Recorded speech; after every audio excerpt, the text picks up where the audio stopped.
Hi, everyone. I am Andrea Abrams, and as you know me here at the network, Little Sister Hayes. We are so blessed and fortunate today to have as our guest of honor Paola Neri-Michel, who is an amazing superstar immigration attorney. And the beauty of having Paola as our guest on today's episode is that here in the United States, in United Kingdom, and for those of you in Australia, we're celebrating Women's History Month throughout the month of March. So for our Canadian viewers, I want you to watch this episode again in October when you all have your Women's History Month. But meanwhile, I feel like Paola is just an incredible guest for us to have on the show, not only to get inspired by her story, but quite frankly, I feel like her knowledge is going to give a lot of us a lot of hope and empowerment. Paola has recently published an amazing book called Latinas Who BossUP: Secrets from Super Bosses Who Made It Work in the Most Amazing Ways. And we're going to be talking with Paola about that a lot today. I also want to let you all know that Paola is very special to me because we have this amazing story of how we met. We met years ago when we were both on the same flight to Seattle, Washington, here in the United States. And I immediately thought, here is a woman after my own heart. We're both dressed up really well. We're both making it happen. We're both on this plane doing a lot of powerhouse work on the flight where other people are just staring into space or watching TV on their phone. I was like, you know what? This is somebody who is out there making it happen in the world, and I want to be part of that. And we had such a great conversation on the plane, Paola. I really appreciate that you have stayed my friend for all these years after that. And now here we are on our channel together. So welcome to the BossUP family, and thank you for being our guest today. Thank you, Andrea. It's really a pleasure to be here. And I do love our story, two women on a plane, Yeah. just getting to know one another, being friendly. And that allowed this connection to happen. And I'm so happy that we're still connected years later. I know, it's awesome. So everyone, another connection that Paola and I have is that we're both graduates of the University of California system. In my case, Berkeley, and Paola's case, University of California at Irvine. And you've got a really fascinating background in criminology, law and society with the psychology and criminal justice emphasis as well. And then Paola went on to Loyola Law School out of Loyola Marymount University, which is here in California. You were born in Ensenada, Mexico, and then immigrated to the United States at age 5. And everyone listening, I feel like this is where Paola's story gets really, really amazing because she's accomplished so much to help others, but it was actually born out of great tragedy because her father passed away when she was only 5, and her mother had the bravery to immigrate the family. She was then pregnant with Paola's younger sister to San Diego, and everything sort of began from there. And Paola, I wanted to invite you to share with us like what that was like for you, and just the tremendous courage is the thread that goes through your story, I feel. Thank you, Andrea. Yes, so I immigrated at age 5. I was placed right into kindergarten, language barrier. We were going through a really tough time. I was so young, so I don't remember a lot, but based on, what happened and my interactions with others, I'm aware that I was going through something that I didn't even understand at such a young age. My mom definitely so brave and courageous and just also a powerhouse herself, took that risk to immigrate to the US and bring myself and my younger sister while pregnant. It was really hard for her. She was trying to figure out, well, what do I do now? I was a teacher in Mexico. She used to help special needs children. And in the United States, her degree wasn't worth anything. So she literally had to start from nothing. And what came across her mind was, well, if I open a daycare in my home, that will allow me the opportunity to care for my 2 daughters who are very young. I was 5, my sister was 3, and while pregnant, also taking care of herself. She didn't really have connections in the US, so she didn't trust to leave her children with anyone that she didn't know. And of course, just experience such a big loss and such a big life change. That's the decision she took. So I grew up with children in my household all my life. I'm talking like newborns to children in elementary school along with me, to being then in high school and also having small children and also maybe middle school children that just needed a place to stay while, their parents worked. So that was my journey. It was difficult. I remember having to go to speech classes when I was young, and I just, made it through. I was very inspired by my mother. She was always an A student. She still has her records to show us, how well she did in school. So I feel Oh, that that trait came natural from my mother. So lucky for me, I always enjoyed school. I applied myself, went to college, UCI, and then off to Loyola Law. And that was just such a great journey. I've learned a lot, I've grown a lot, and now even as a business owner on my own, just my inspiration for life and what I want for my job and my personal life has just grown in such a beautiful way. And it's just been an amazing run so far. oh, absolutely. And for our audience, one of the reasons that I thought that you would really enjoy getting to know Paola Neri-Michel, remember she's the author of Latinas Who BossUP. You definitely want to read her new book. But I knew you would enjoy her story because so many of you are in other nations besides the United States. And I think that's really a thread in Paola's story, the courage that it takes to immigrate. Paola has clients currently in 15 countries, from Australia to Brazil and Colombia, Dominican Republic, Ecuador, El Salvador, Honduras, Jordan, Mexico, Nicaragua, Panama, Senegal, Russia, and the United States. And I know that many of you watching our story today are in those countries. So that's something to think about. If you have immigration needs or concerns, many people around the world trust Paola. I also think it's cool that you have clients that you're serving all over the United States, everywhere from West Virginia to Florida to New Mexico to, of course, Texas, Arizona, and California, and so many other states as well. But the point being, Paola can help you no matter where you are in the world with any type of immigration questions related to the United States in particular. The beauty of this, and she and I clarified this before we started rolling, sometimes you hear attorneys talking about, oh yeah, I'm a member of the such and such state bar, but Paola practices federal law, which means she can help you with any state within the United States. And I feel so honored that you have joined our show today. I also want our audiences to know that one of the reasons that Paola is such an amazing attorney is because, like I mentioned earlier, she has this thread of compassion. So you do a lot of pro bono work on behalf of the Los Angeles LGBT Center, which I think is amazing. The American Immigrant Lawyer Association, Paola's very active with, doing volunteer work with our veterans and helping them with immigration needs in their families. And for our audience, we actually scheduled for today because on another day we were considering, Paola recently emceed a wonderful gala event with the Mexican American Bar Association. So she's really in demand and has such a thriving practice. And the thread through all of that is you have, my friend, the compassion and the courage to help others find the courage as well, because a lot of people are really intimidated sometimes by immigration questions. I feel like it's such an emotionally resonant topic. Definitely. If you go on my website, the first thing you see is immigration is personal. Yeah. And I put it there for a reason because I've been practicing now for 9 years.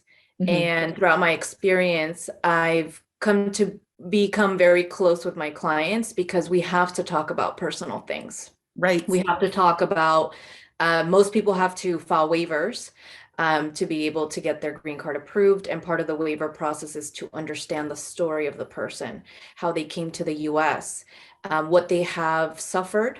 There's a lot of trauma that I have, I've seen in these cases, whether it's a parent has died, having been abandoned by your parents. A lot of topics have come up that are very hard for my clients to talk about, but I feel that they feel safe with me because I share their story. I'm an immigrant. I came with trauma to the country as well. Right. So I understand what it feels like, and I understand the desire to have status here, to feel that this is your country, your home, your community, and a desire to feel safe here. So definitely it is a field that requires compassion, patience, understanding, and a real connection with your client. That is the way that you'll be able to do the best work for them in their case. Yes, that's wonderful. And that is why, for our audience at the BossUP family, that is why we wanted to celebrate Paola Neri-Michel and her book, Latinas Who BossUP, as our homage to Women's History Month, because we care about each of you. And we are aware that we have folks all over the United States and various parts of the world. And so this is a wonderful way of learning more about, as Paola calls it in her company, achieving the dream. If you have a dream of helping someone you love, or yourself with immigration, we have a wonderful resource with us here today to share knowledge about that. So let's dive into your book, my friend, because on our show, we talk about a lot of books. It's no secret to our audience that I'm quite a reader. And I'm just so amazed, first of all, that you came out with Latinas Who BossUP, because for one thing, you're already such a dynamo with your career. I'm kind of in awe that you managed to publish and write a book too at the same time. But let's talk about your inspiration behind this and the messages you want our audience to know about this amazing new book you've come out with. Thank you, Andrea. Yes, let's talk about the book. So the book is a collaboration with 15 other women, and I was actually approached for the project on Instagram. Oh, how cool. Someone, Check yes, your a social media, woman, everyone. Don't yes, write off Instagram. definitely. The power of social media, right? So Right, a woman found my page, looked through it, liked my content. I'm very personable, as I mentioned. I like to share about myself because right. um, it's not only my job, but it's also my story as well. I've always Um, thought you were very authentic. Thank you. Yeah, Yeah. so she found me on social media, contacted me, said I would like to interview you. We jumped on a Zoom call. She had some questions about me, my background, and then she told me you'd be perfect for the book. I You're going agree. to be collaborating with other women to inspire women. The book was supposed to come out initially last year in, I believe it was September. Um, but it got delayed, just COVID and other things. So it came out in print on Amazon. Well, it came out on Amazon first, and then we got our soft cover copies. And all the proceeds for the soft cover copies that I purchased are going to the Loyola Immigrant Justice Clinic. Oh, Um, wonderful. yes. So I'll be donating all those proceeds. One of my law school best friends is the current director. So I definitely wanted to help her and her vision and her mission there at Loyola. And I've enjoyed working on the book. I got to meet other women. They're not all in California, they're all over the US. Right, And right. this was an opportunity for us as Latinas, as minorities, and as women Yeah. to lift us up and talk about our experiences. How did we get to becoming entrepreneurs? So it was just a great opportunity for more visibility for me as a new business owner. I just hit 2 years this February having my own business. I opened Well, a month before the pandemic. And congratulations. thank you. And when I usually say that, when I say I opened a month before the pandemic, people say, "Oh my gosh," like they're like worried. Yeah, but I You know know? you. That's the difference. I know that you always land on your feet. Yeah, so people generally say, "Oh, before the pandemic, a month before the pandemic," and I always say, "And it's been amazing," because Oh, it yeah. has. Oh, for Um, sure. yes, first off, being your own boss, there's nothing like it. Yeah. Second off, yes, it was the pandemic, but I took the opportunity to really sit down, think about how I wanted to run my business, what mattered to me, Yes. and I was able to organize myself. Luckily, business came very fast. I feel like I already have a good reputation at the two firms that I work for, and now I'm on my own. So it's not like no one knew who I was, but Right. now was my opportunity to put myself out there, create my social media. I created a website as well, and really just push my visibility because I'm a little guy right now. I'm not this big law firm that people have known for years, but it's growing very fast. I'm very busy and Yes. I'm very proud of myself more than anything Good. because this is all through my efforts. It's all through my push and my drive to be the best that I can, help people who have, been in the situation I have been here in the United States, trying to figure it out, having loved ones here and wanting to stay. So it's been a lovely process to be that advocate for others. Oh, absolutely. And again, going back everyone to the story of Paola and I met, I could see that drive in you just on a plane trip. I mean, you were so focused on getting ready for whatever meeting you were headed into. And I related to that because I'm the same way. I'm like, oh, I know we're going to be friends. This is going to be great. Um, so I want to talk about that because yes, on the surface, it's like you've got all this drive, you're putting yourself out there, you're growing your business. But I also think the other side of that is a lot of generosity of spirit. And that's what I keep emphasizing with you as well. That's what I love about you is you're such a dynamo, but you also balance all of those goal seeking with your generosity and courage. Because the thing about your book that I love, the Latinas Who BossUP, is that in putting yourself out there and sharing your story, you create role model opportunities for others who might be able to think it's possible for them because they see you achieving.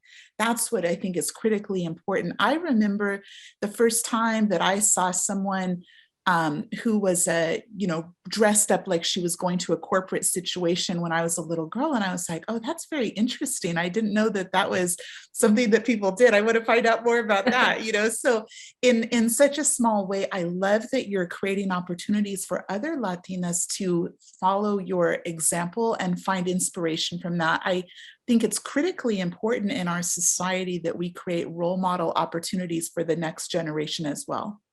I agree with you, Andrea. And what I really like about my run on social media thus far is that law students, a lot of them have reached out to me and Good. have said, yes, have said, I want to pick your brain. I just, looking for advice. And I jumped on these calls with them through Zoom and answered questions, talked about my Wonderful. journey, empowered them, Yeah. because I have had a couple students that are more shy and, we talk about networking and how important it is. Yeah. And I share my story that when I was in law school, I was the same. I was more shy. Yeah. I didn't want to go to mixers alone. I would always want to take a friend or maybe not even go because of the fear of, I don't know, maybe rejection from, older attorneys, Right. It can be feeling like, intimidating.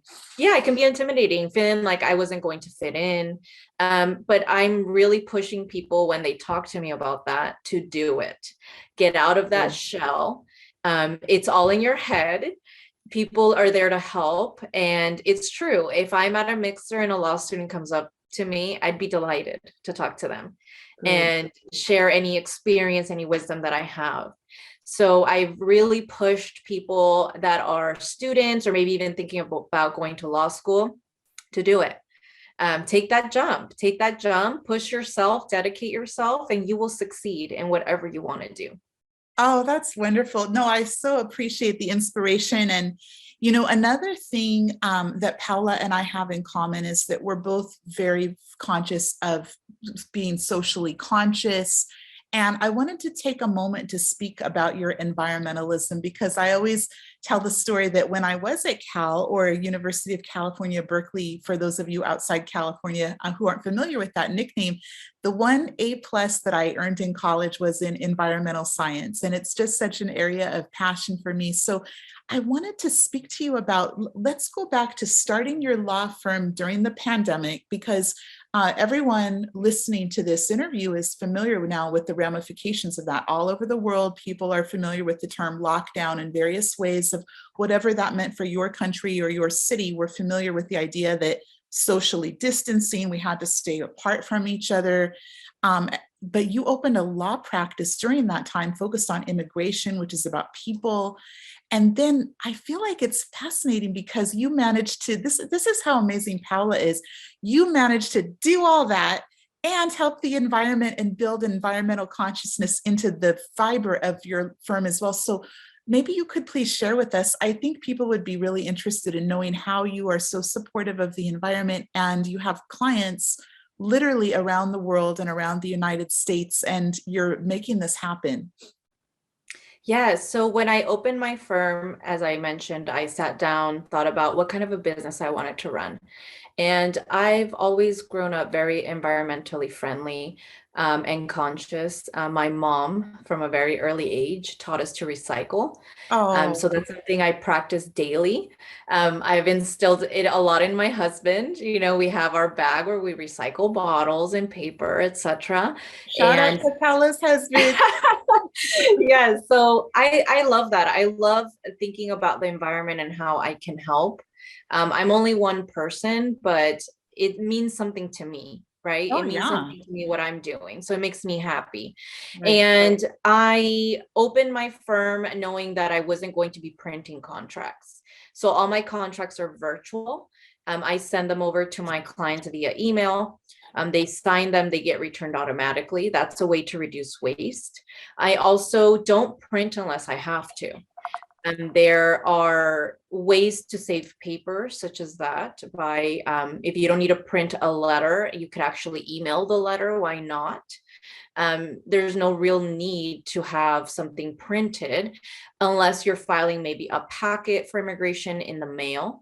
Mhm. But there are more options now to file online, which I'm getting more into because that's not something I'm very familiar with. I mean, I've been practicing 9 years. Everything has always been paper filed. Right, But now more than ever during the pandemic, the government has opened up ways to be able to great. file online. So I do want to transition into that with the certain forms that are available to file online, because that's also less waste. Literally, someone can scan something, email it to me, and I can upload it. It's as simple as that. Yeah, And I've enjoyed doing my practice in that way because I am thinking about the environment. And also, I do have clients all over the US. And instead of having to, for example, put a packet together, and I always scan a packet, right? So I have a copy for myself. That is the copy the client gets. The client does not get a printed copy. yeah. And I haven't had any issues. I haven't had any issues Good. by being virtual. And it's been working amazing. Oh, that's wonderful. Yeah, it's another example of you being on the leading edge. So I love that. And on behalf of, we have many listeners who also care about social consciousness. And I mentioned earlier your work with veterans and the LGBT community.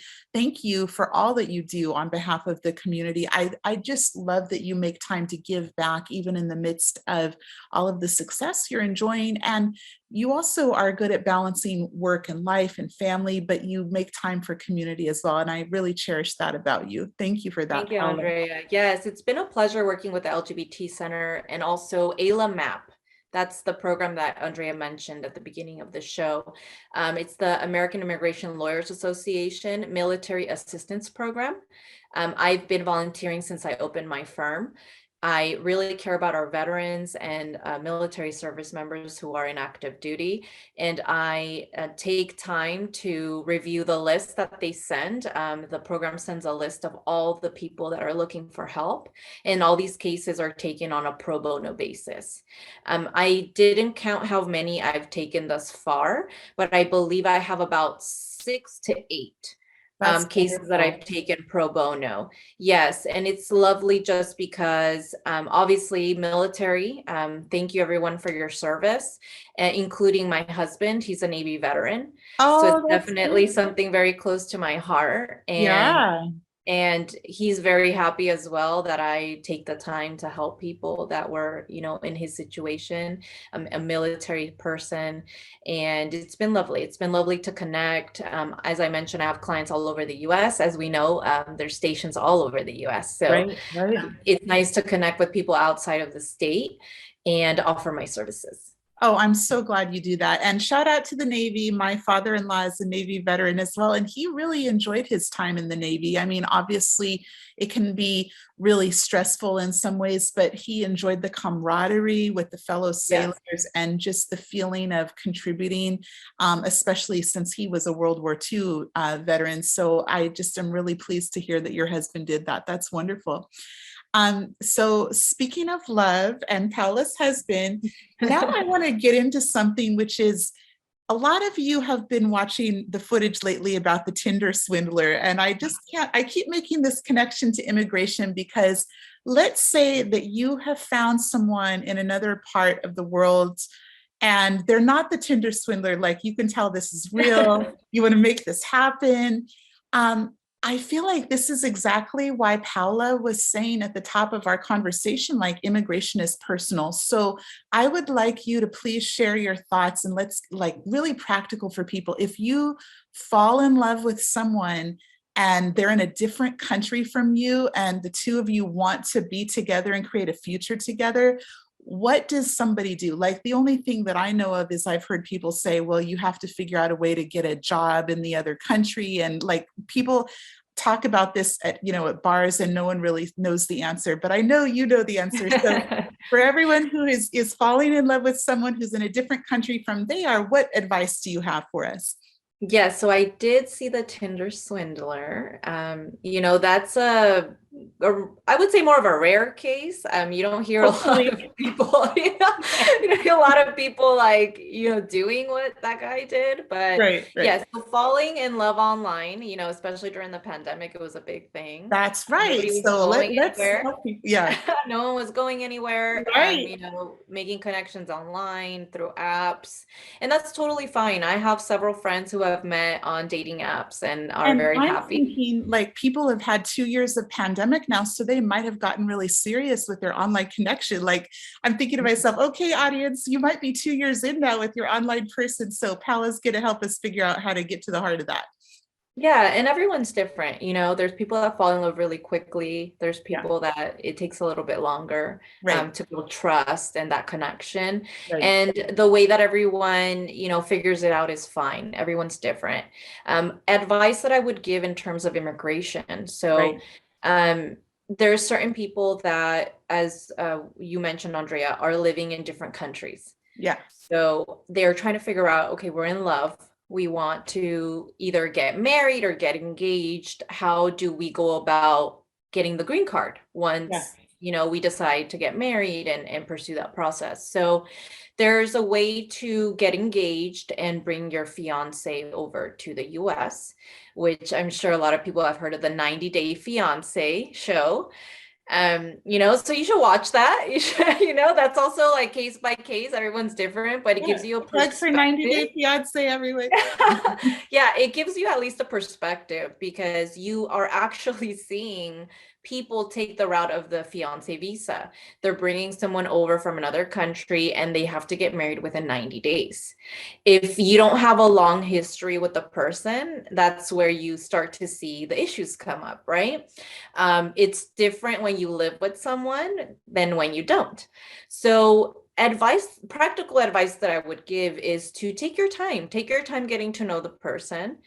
Visit them. If they're in another country, you have the opportunity to travel. If you have status, if you're a resident or citizen, visit the person, get to know them. Do their values match with yours?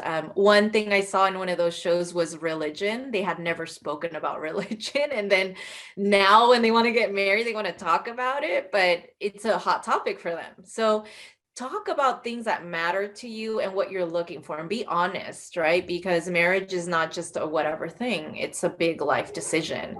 So you can bring a fiance over, or you can decide, I'm ready to get married, and you marry abroad with the person and in their country. So for example, it could be the Dominican Republic.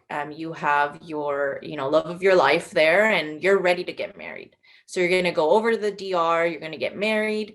And then at that point, you can decide what process you're going to pursue. So most folks that are abroad, they have their life there. So they have a job, they have their family. So the whole fiance visa of leaving everything and coming to the US, it wasn't something they wanted to do.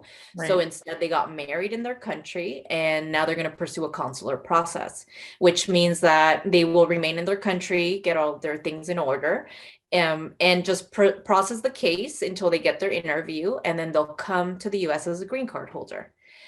So those are the processes, either fiance route, or you get married and you start processing the case abroad. Wow. So see everyone here at the BossUP family, we're full of options for you, and we do care about you, and being in love and all of that is a part of the human experience. So Paola, thank you for showing us that connection between immigration and when you want to move your life forward with someone. That's really important. Now, the other thing that we want to address for people is, and there's a reason why I have these two questions linked, because, you know, people have had a lot of time during this pandemic to think about what do they want from life. They've had a lot of time to really think about, okay, I want to reinvent my life in this way. These are my priorities. People are getting really clear about what they want. And for some people, as we just talked about, immigration becomes relevant because they've decided they have a love interest that they want to pursue. It's very important. But I also want to talk about this phenomenon of early retirement and retirement that a lot of people have decided they're like, you know what? I'm really interested in reprioritizing. And I hear a lot of people talking about the fantasy of, well, I'm a United States citizen and I want to retire to a home on the coast of Mexico or some sort of similar equivalent. Can you please share with us, as an immigration expert, what people should keep in mind if they want to move that from fantasy to taking tangible steps to make that happen? Yeah, so as a US citizen, you are able to do that. You're able to move out of the United States and live wherever you want. That's not an issue. But I do want to alert the community that if you are a resident, a lawful permanent resident, which is a green card holder, you don't have such freedom. You have freedom of being outside the US for about a 6-month period, but you cannot be living in another country, or you will risk abandoning your status. And it's not very common knowledge, because I've had people ask me that question, Right, right. thinking that as a resident, they have protection in the US and they're able to go live wherever they want, but that's not true. Okay. A lot of people have done that. They have left the United States as residents and they have been living outside of the US. But unbeknownst to them, they already have a case of abandonment. Mm, It's just the government hasn't really been alerted to it or hasn't really noticed it, yeah. because people have consulted with me and they've been living outside of the US for like 15 years as green card holders. Oh, That's a wow. big no-no, Yeah. right? And now they're asking, well, I want to become a citizen.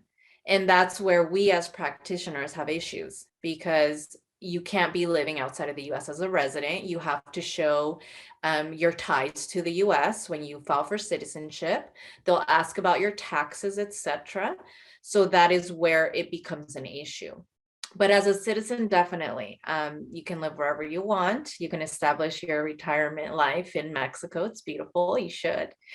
And I would just urge people that are residents, if you've been a resident for years and you haven't taken the steps to become a US citizen, please contact me. I've pushed a lot of people to become citizens and they're happy that they took the step. A lot of people are afraid that their English proficiency isn't at the level it should be, but Right. then they consult with me and I tell them, stop it. You can speak English just fine. You understand basic things. It's not like they're going to interview you on your fluency. They just have requirements. You have to take an exam. You have to have a basic understanding of the English language. And after consulting with me, people have changed their mind and Oh, good.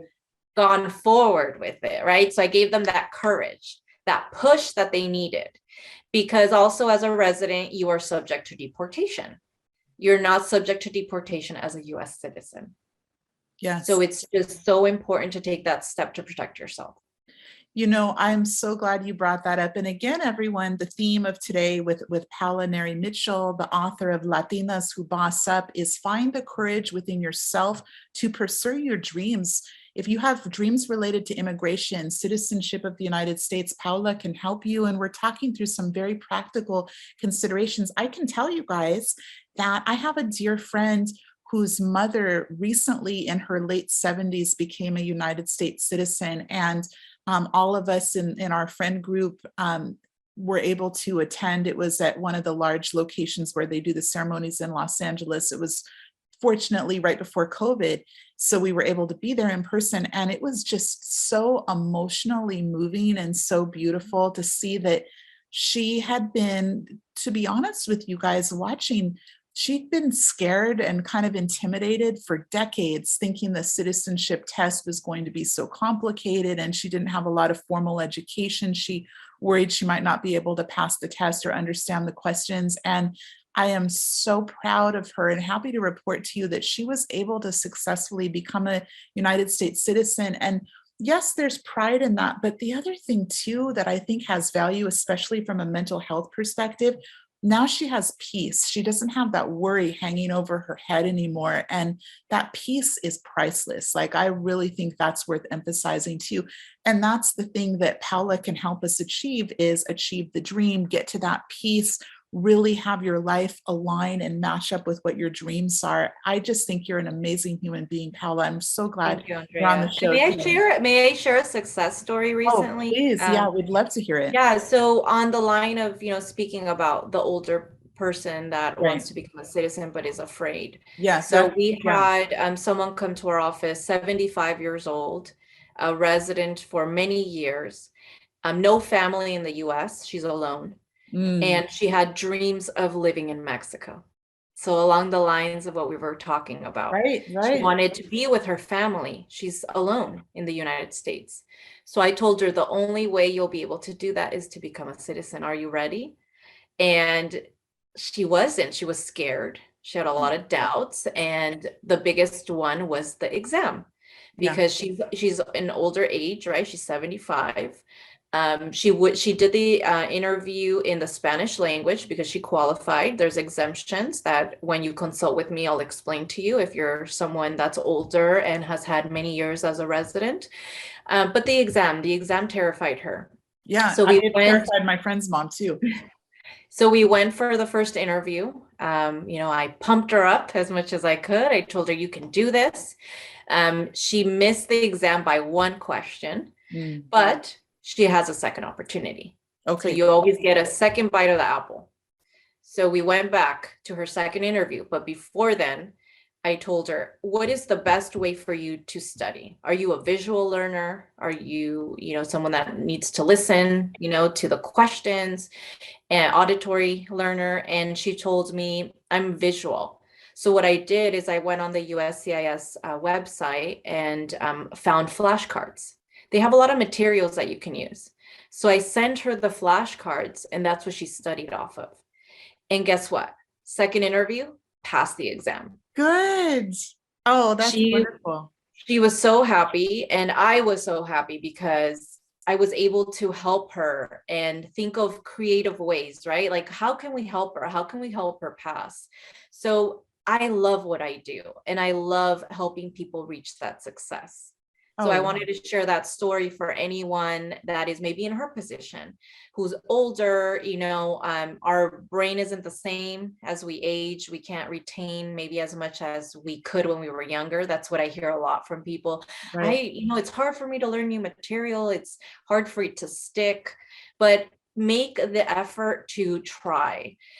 This is your life. This is something that you want for yourself. So as we've been saying, an internal push to achieve the dream. And that's actually my law firm's logo, my slogan, achieve the dream, logre su sueño, Yes. right? And what is that going to take? It's going to take some determination from you, from within. Yeah. So anyone can do it. Just please reach out. We can definitely talk about it, and I can walk you through what to expect.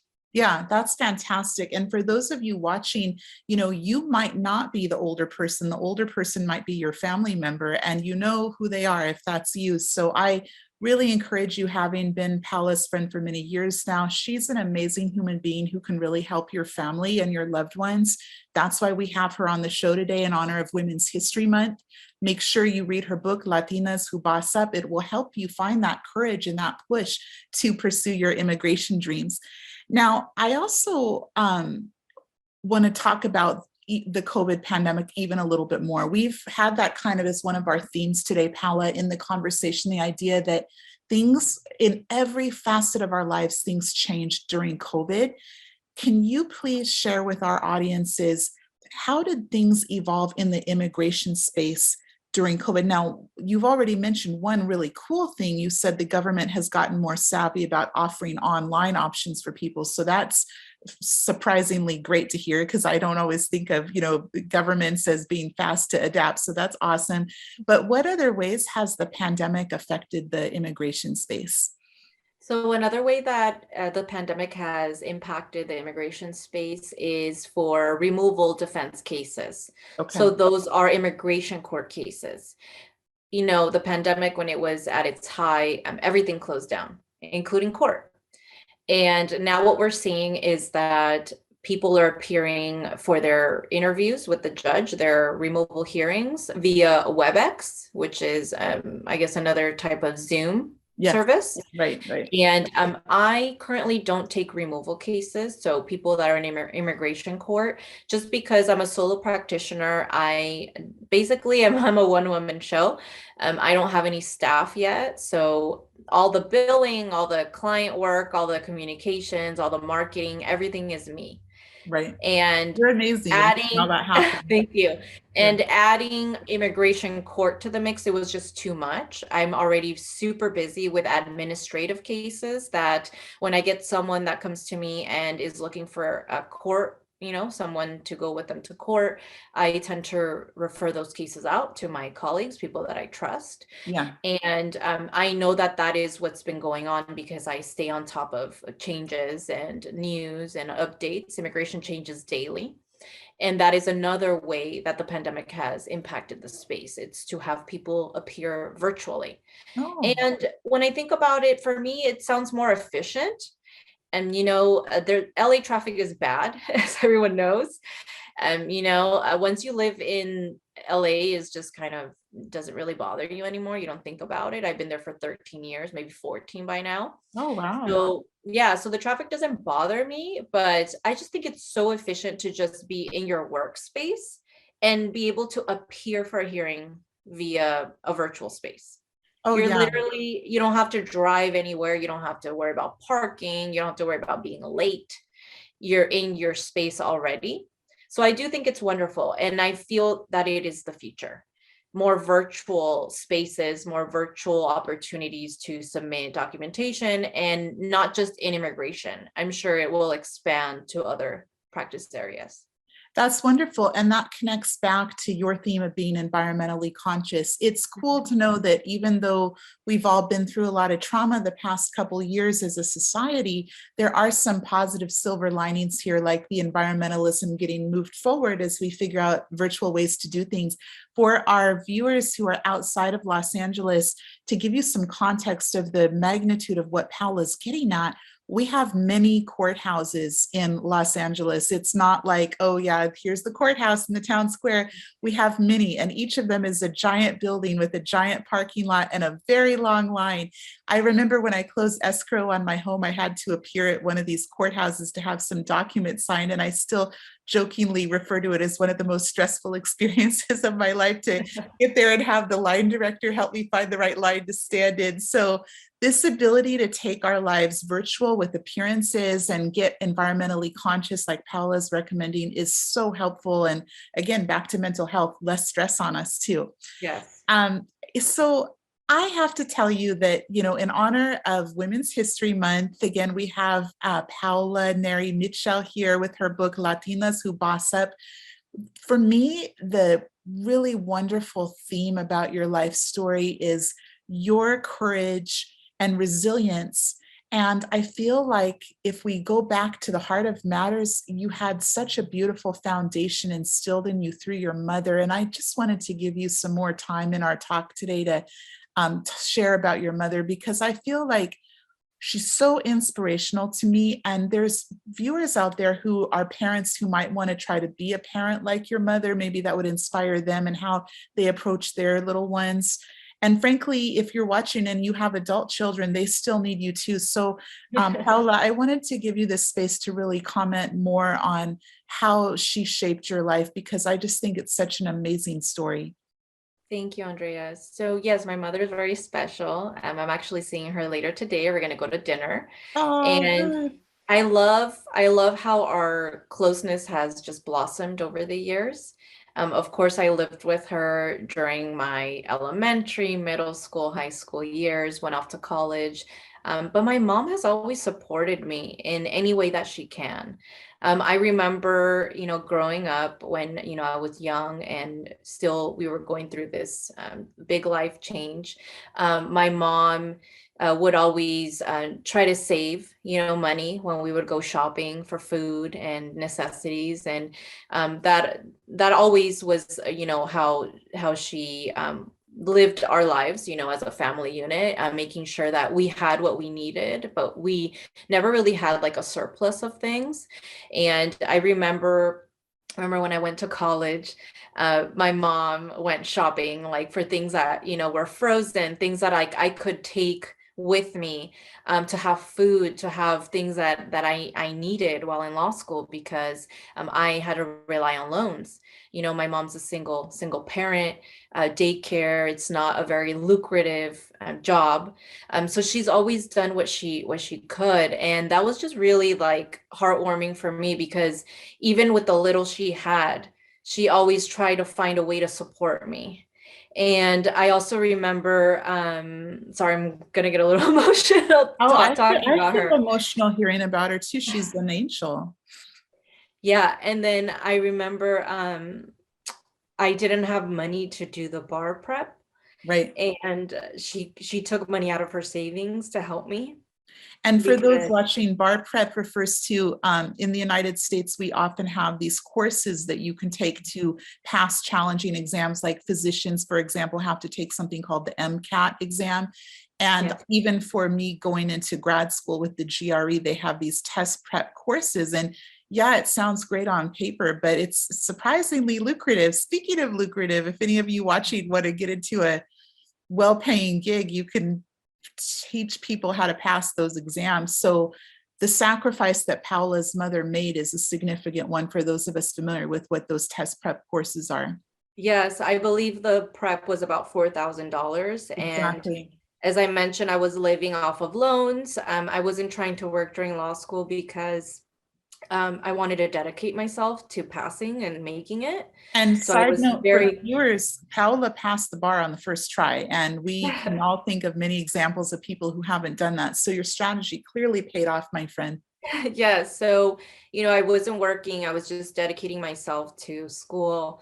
And then, I don't know why I didn't think about it, but I had run out of money and it was time to take the bar exam and to, study for it. So I didn't have the money and I was trying to figure out what to do.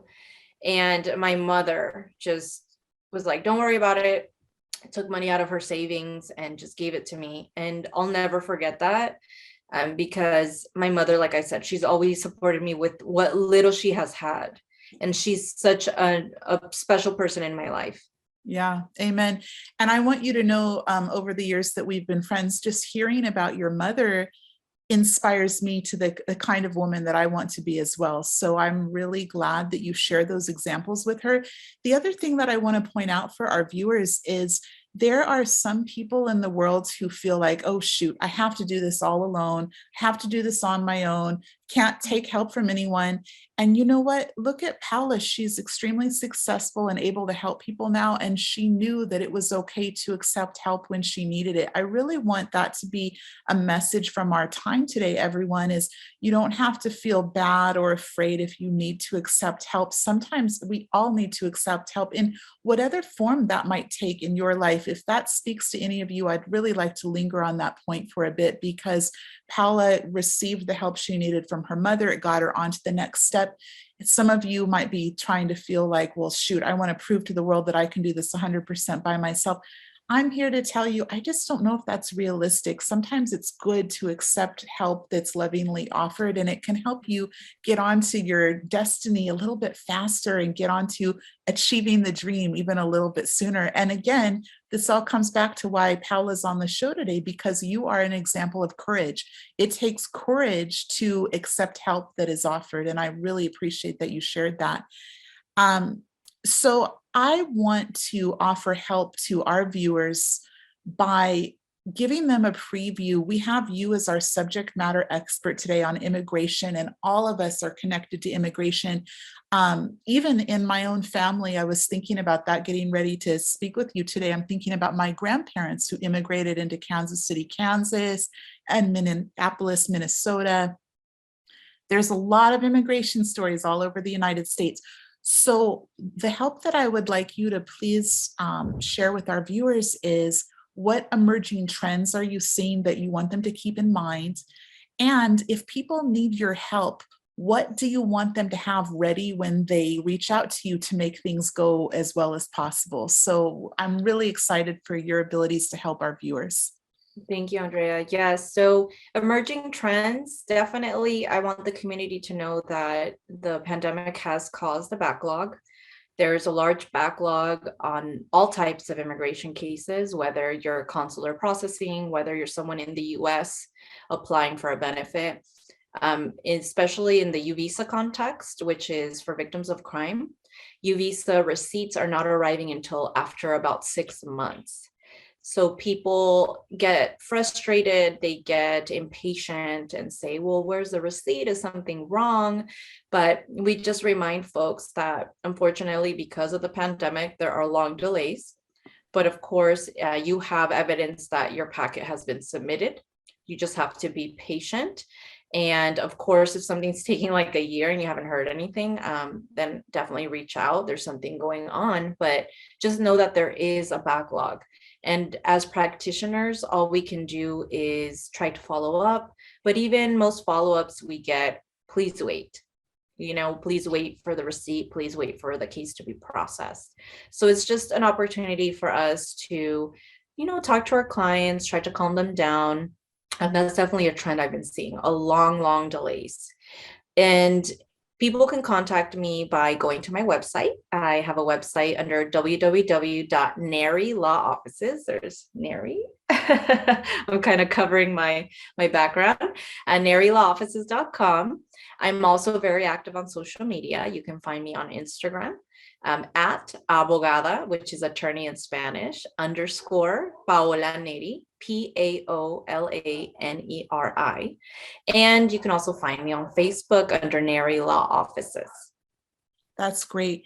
And when people get to contact you, and quite frankly, everyone, let's think about this backlog that Paola's giving us a heads up about. I mean, that's all the more reason why I would, with love, encourage everyone to hop on it ASAP, because it seems like we hear about the backlog in the supply chain and the construction industry. It sounds like the immigration process is experiencing the same effects from the pandemic. So may as well get your name in the queue and get started, because it might take longer than it would have otherwise. What information, Paola, do you want people to have when they contact you that will help things be most efficient for when they talk with you? Yeah, so I actually have a contact form on my website. Perfect. It's under the contact tab. So you're able to put your name, what you're looking for, and I will get an email. I'll get a direct email that someone has contacted me off of my website. That's helpful. That way I get an understanding of what the person's looking for. You can also call me. My phone number is area code 619-361-1118. And I am very responsive. Of course, if I'm not able to answer the call, please leave a message. You'll sure hear from me. And yes, there's many ways to contact me. I have my virtual intake sheet that I give people. So they fill it out before the consultation. That allows me to provide a complete consultation with all options. I've gotten a lot of positive feedback about my consultations, that high quality, understood the process, patient. So I'm happy with the level of service that I'm offering. Oh, absolutely. And actually, everyone, I would like to take a moment to let you know that Paola has already been stacking up so many honors and awards within the legal profession. I mean, everything from here locally being named among the city of Pasadena's top attorneys, but even if you branch across California, she consistently is ranked within the top 2.5% of all attorneys in our state. And think about the size of the California economy and what that means. So this is a real opportunity for all of our audiences of the BossUP family to get your immigration needs helped. Remember, wherever you are in the world, if you need help with immigration related to the United States in any of the United States, Paola can help you. And we're just really thrilled to celebrate Women's History Month with a woman that I find to be personally such an inspiration, Paola Neri-Michel. Remember to read Latinas Who BossUP. It's a really inspirational book. I know we've all gone through so much as a society the past couple of years, and I found it really inspirational and uplifting to be reminded that there are so many amazing people out there to kind of get ourselves feeling motivated. Paola, it's been such a joy to have you on the show today. Thank you for joining us here at the BossUP family. Thank you, Andrea. It's been a pleasure to be here. And thank you for letting me highlight my mother. I got emotional because she's so special to me and she's just gone through so much and brought us up just to be special people. And my sisters are also educated, loving people, and we get those traits from our mother. And so excited to have been able to highlight her and just tell her how much I love her. Oh, absolutely. And for Paola's mother, when you see this interview, all of our love and admiration from those of us at the BossUP family. It's a family-owned business, and so we really care about family here. And I'm so happy for you that you have that your mother. She sounds amazing. Thank Thank you. you, everyone, for joining us. Wishing you a wonderful Women's History Month. Remember to show a lot of love and appreciation to the women in your lives. And thank you, Paola, for being with us today. Thank you, everyone. Have a great day. Until next time.